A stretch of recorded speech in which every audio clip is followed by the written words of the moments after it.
পড়াশোনা বা শখের জন্য নির্দিষ্ট একটা সময় থাকে, আর সেই সময়টা যদি মানুষ অতিক্রম করে ফেলে তাহলে চাইলেই কি আর সেই সময়টা ফিরিয়ে আনা সম্ভব? সময় বা স্রোত কারোর জন্য অপেক্ষা করে না। 18 বছর বয়সে মানুষ যে শখটা পূরণ করতে পারবে, চাইলেই কি মানুষ 60 বছরে সেই শখ পূরণ করতে পারবে? সঞ্চয়ী হতে হবে, তবে কিপটেমি করে না। হিসেবি হতে হবে, আবার নিজের দিকেও খেয়াল রাখতে হবে। ভবিষ্যৎ নিয়ে ভাবতে হবে, তবে নিজের শখগুলোকেও প্রাধান্য দিতে হবে। আসসালামু আলাইকুম, welcome back to my channel Lata's lifestyle থেকে। আমি লতা, ঢাকা থেকে বলছি। কেমন আছেন আপনারা সবাই? আশা করছি কাছে ও দূরে যে যেখানে আছেন, আল্লাহ তাআলার অশেষ মেহেরবানিতে সবাই অনেক অনেক ভালো আছেন। আমরাও আলহামদুলিল্লাহ আপনাদের দোয়ায় বেশ ভালো আছি। তো বরাবরের মতো নতুন আরও একটি দিনে নতুন আরও একটি ভিডিও নিয়ে হাজির হয়েছি আপনাদের সামনে ব্লগ আকারে শেয়ার করার জন্য। আজকে আমার পুরো বাসাটা এলোমেলো, অনেক কাজ চারিদিকে, একদম অগোছানো, অপরিচ্ছন্ন এবং নোংরা দিয়ে ভর্তি। অফ ক্যামেরায় অনেক কাজ করে নিচ্ছি, সব কাজই তো আসলে ক্যামেরাবন্দি করা সম্ভব না, আর ক্যামেরার সামনে আনতেও পারি না। এত কাজ ক্যামেরার সামনে এনে করাও সম্ভব না। আমাকে হাঁটতে দেখছেন এবং আমার ফুল ফ্যামিলিকে বলুন তো কোথায় যাচ্ছি? অবশ্যই যাচ্ছি কোথাও না কোথাও, সেটাও বলছি আপনাদের সাথে। তো আজকে বাসায় রান্নাবান্না হয় নাই, অনেক কাজ করতেছিলাম। আজ কাজ করতে করতেই বের হতে হলো। ওর বাবা তাড়া দিচ্ছিল, একদম দুপুরবেলা বের হয়ে গিয়েছি। আজকে আমাদের বাসায় গ্যাস নেই, আগেই মাইকিং করে বলেছিল, বাট আমি জানি না, তো পরে আর রান্নাবান্না করতে পারলাম না। এই কারণে দুপুরবেলায় বের হয়ে গেলাম, আর দুপুরে বাইরে হোটেল থেকেই খাবার কিনে খেলাম। আর মেয়েকে নিয়ে চলে যাচ্ছি ডক্টরের কাছে। আজ থেকে 2 মাস আগে একটি ভিডিও শেয়ার করেছিলাম, সেখানে বলেছিলাম আমার মেয়ে একটু অসুস্থ আর তার ট্রিটমেন্ট চলছে। মিরপুর 11-তে একটা ডক্টর দেখায় একটা হসপিটালে, তো সেটার উদ্দেশ্যে যাচ্ছি। মেয়ের আজকে টেস্ট আছে, সেটা করানোর জন্য।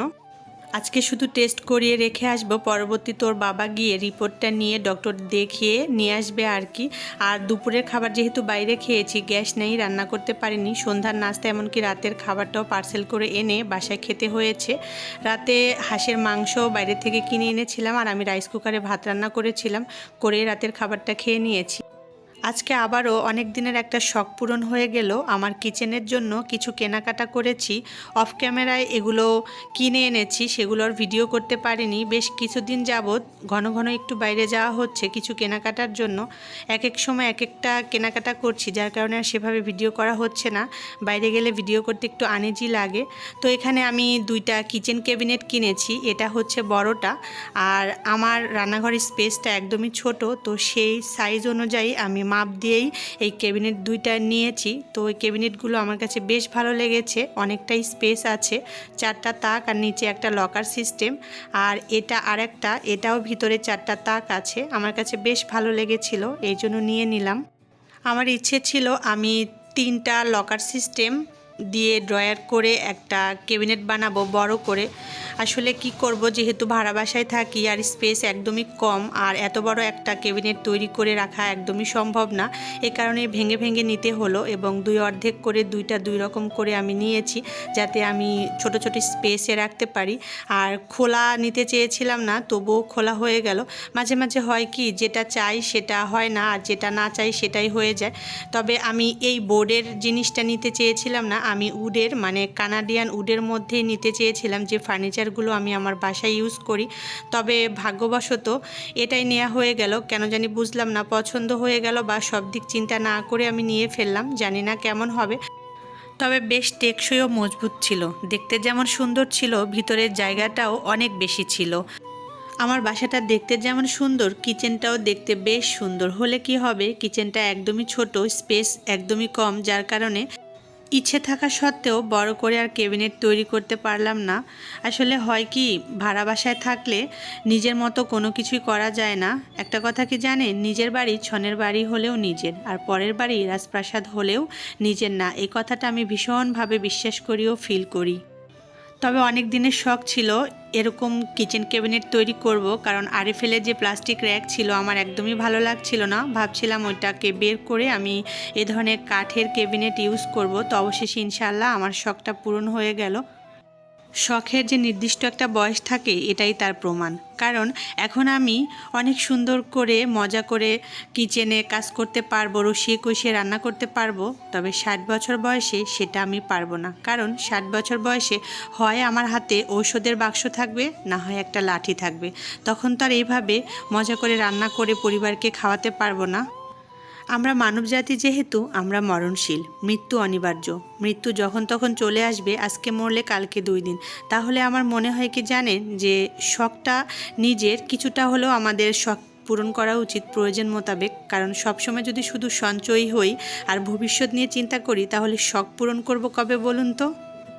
তার মানে এই নয় যে আমি সবাইকে নিষেধ করছি সঞ্চয়ী হতে বা ভবিষ্যৎ নিয়ে না ভাবতে, তবে হিসেবি হতে হবে। অবশ্যই নিজের প্রতি বা পরিবারের প্রতি খেয়াল রেখে প্রয়োজন মোতাবেক শখটাকেও প্রাধান্য দিতে হবে। এখানে মেয়েকে খিরাই আর টমেটো কেটে দিয়েছি। মেয়ে খিরাই আর টমেটো খেতে ভীষণ পছন্দ করে, আর মেয়ের যেহেতু কোলেস্টেরল প্রবলেম, এ কারণে সালাদ জাতীয় খাবার বেশি খেতে হবে, মানে পানসে জাতীয়। আর ততক্ষণে রিপোর্টটা হাতে পেয়ে গিয়েছিলাম, কারণ রিপোর্টে খুব একটা ভালো কিছু আসে নাই, একটু 19 আর 20। এ কারণে একটু মনটা খারাপ, কারণ খুব বেশি কমে নাই, যার কারণে ওর অনেক খাবারই আরও নিষিদ্ধ করে দিয়েছে, আর তেল খাওয়া টোটালি বন্ধ করে দিয়েছে। আগে সয়াবিন থেকে সরিষায় এসেছিলাম, এখন সরিষাটাও খেতে নিষেধ করেছে।